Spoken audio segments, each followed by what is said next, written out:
पद्धतीने पार्श्वभूमी सांगताना या रेल्वे कृती समिती स्थापन झाली त्याच्या संदर्भातही मी जाणीवपूर्वक आपल्याला माहिती देतो. कारण कसं होतं, आपण जर सांगितलं नाही तर त्याच्या गैरसमज अनेक वाढत जातील. मला रेल्वे कृती समितीचा पहिल्यांदा प्रस्ताव आला की तुम्ही तुमच्या तालुक्यामध्ये कमिटी करा.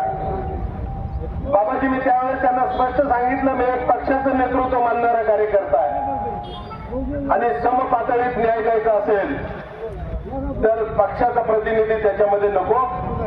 तुम्ही ज्याचा जास्तचा पक्षाचा संबंध नाही त्याला त्या नेतृत्वात घ्या. आणि मला आज आनंद या गोष्टीचा आहे की आज बाबाजीने याचं नेतृत्व करायचं ठरवलं, सगळ्या पक्षांना निमंत्रित केलं. पण या तालुक्यामधली सवयच आपल्याला माहित आहे. कोणतंही चांगलं काम करायचं म्हटलं तर त्याच्या पाठीमागे उभं राहायचं नाही, मोडकळीत जाईल याचा प्रयत्न करायचा, लोकांना दिशा भरकटून चालायचं आणि आयुष्यभर सत्तेचे मलिदे खाण्याची प्रक्रिया करायची भावना याच्यामध्ये. मित्रांनो, सचिन बोलत होतो, सविस्तर त्यांनी माहिती सांगितली. 2017 साठी पुणे नाशिक रेल्वेचा डीपीआर मंजूर झाला. साधारणपणे 5,000 कोटी रुपये त्याला खर्च येतो. त्याच्यामध्ये प्रस्तावित केला डीपीआर त्याला 2020 साली तर 17,000 कोटीचा झाला. आणि आम्हा सगळ्या मंडळींना आनंद झाला की आता पुन्हा नाशिक रेल्वे नक्की होणार. पण काही ना काही गाडी शिकली आणि त्याच्यातून एक प्रश्न उभा राहिला की आपल्या परिसरामध्ये असलेले जे टेलिस्कोप आहे, JMRT आहे, त्याचा काही ना काही परिणाम याच्यामध्ये. रेल्वेचा प्रस्ताव मलाही पाहायला मिळालाय, त्याचा रूट मलाही समजून मिळालाय. 25 किलोमीटर तर बोगद्यानी रेल्वे या परिसरापर्यंत येत होती आणि 10-5 किलोमीटर आणखी वाढवली असती आणि ती रेल्वे केली असती तर आपल्याला काय परिणाम झाला असता, हा माझा खरा सवाल आहे. रेल्वे मजेसाठी मागायची नाही. या परिसरातली जनतेचे अनेक वर्षाचं स्वप्न आहे.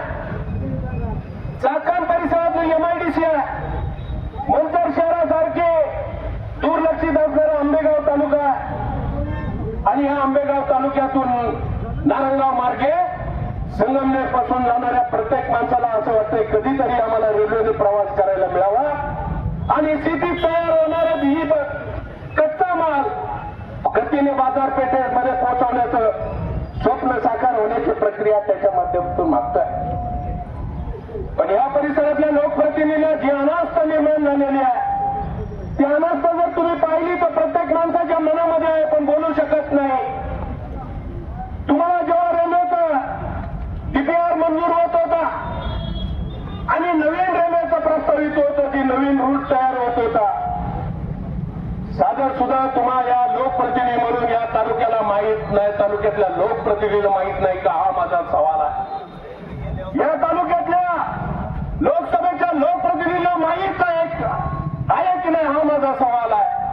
आणि लोकप्रतिनिधी म्हणून तुम्ही लोकांची भूमिका मांडत असताना आम्ही कधी चुकीच्या गोष्टीचं समर्थन करणार नाही, खोटं नाटक तुम्हाला सांगणार नाही.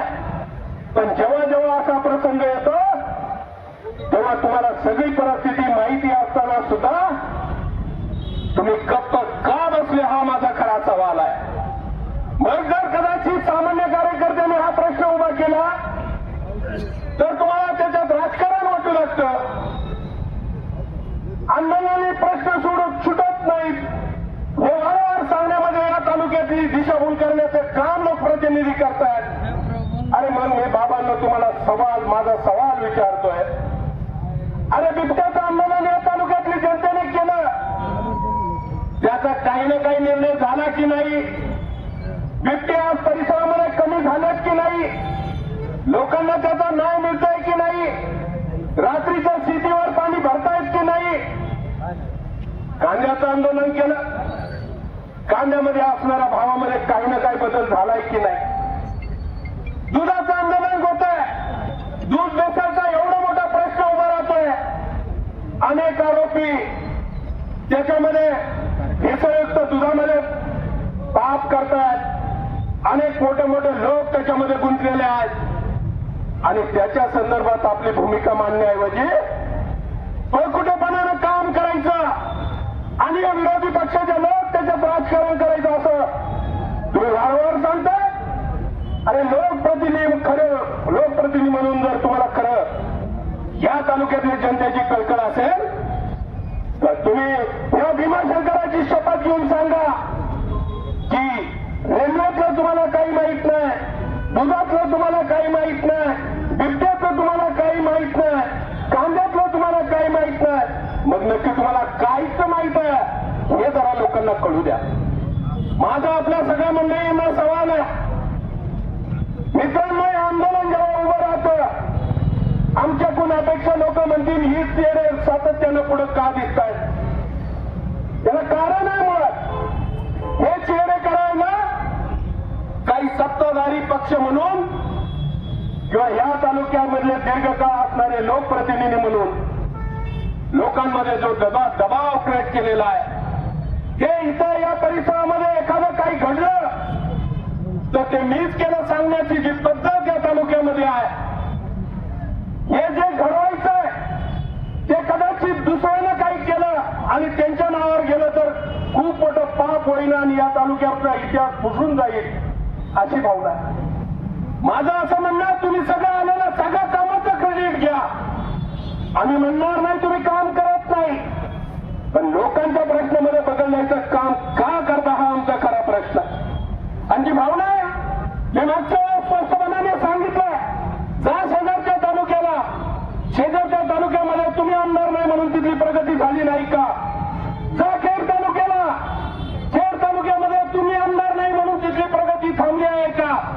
MIDC झाली, परिसरात युवकांना काम मिळालं, अनेक लोकांना धंदापाणी मिळाला, आर्थिक उन्नती झाली आणि हीच खरी क्रांती ही लोकशाहीतली क्रांती आहे असा त्याचा अर्थ आहे. पण हे मंडळी सगळा अर्थ वेगळा काढून जर कदाचित या रेल्वेचं आंदोलन करायला लागलं तर उद्या त्या राहिलं सुईलं सगळं यांच्या वाट्याला जाईल, यांच्या बाजूला जाईल, लोकांची भावना बदलेल. आणि म्हणून आज त्यांना कळायला लागलं का जे लोक सांगत होते आंदोलनाने प्रश्न सुटत नाही, पण आज त्यांना आंदोलनाने प्रश्न सुटतात हे माहिती झालं. हे आमच्यासाठी खूप मोठं आहे. हा या आंदोलनाचा विजय आहे मित्रांनो, चिंता करायची काम नाही. मी प्रत्येक सगळ्या लोकप्रतिनिधी जाहीरपणे या ठिकाणी सांगणार आहे. अरे हिंमत असेल तर तुम्ही लोकांमध्ये या. सर्व पक्षीय आंदोलन बोलवलंय, कोणत्या पक्षाचा प्रतिनिधी नाही, कृती समितीचा माणूस, आणि या हिमतीने एकत्र येऊन लोकांचा प्रश्न सोडायचा ना, मग तुम्ही का करत नाही हा सवाल आहे. आणि मग ह्या प्रश्नावर आकडे तिकडे प्रश्न विचारून एकमेकात मतभेद करून व्यक्तिगत पातळीवर टिप्पणी तुम्ही करायची आणि समाजामध्ये असा आव्हान आहे की मी नाही घातली आणि कडीला वाचली. सगळ्यात जास्त वाईट काम करण्याची कृती तुम्ही करताय. जर तुम्ही समाजाच्या कामावर आणि प्रश्नावर बोलताय तर व्यक्तिगत टीका टिप्पणीमध्ये काय गुत्ता हा प्रश्न आहे. ज्या प्रश्नाला तुम्ही आंदोलन म्हणून तिथं उपस्थित आहात, हा प्रश्न तुम्ही उभा करतायत, रेल्वेच्या प्रश्नासंदर्भात आंदोलन करतायत, तर मग तुम्ही रेल्वेच्या संदर्भातली भूमिका का घेत नाही असा आहे आमचा प्रश्न आहे.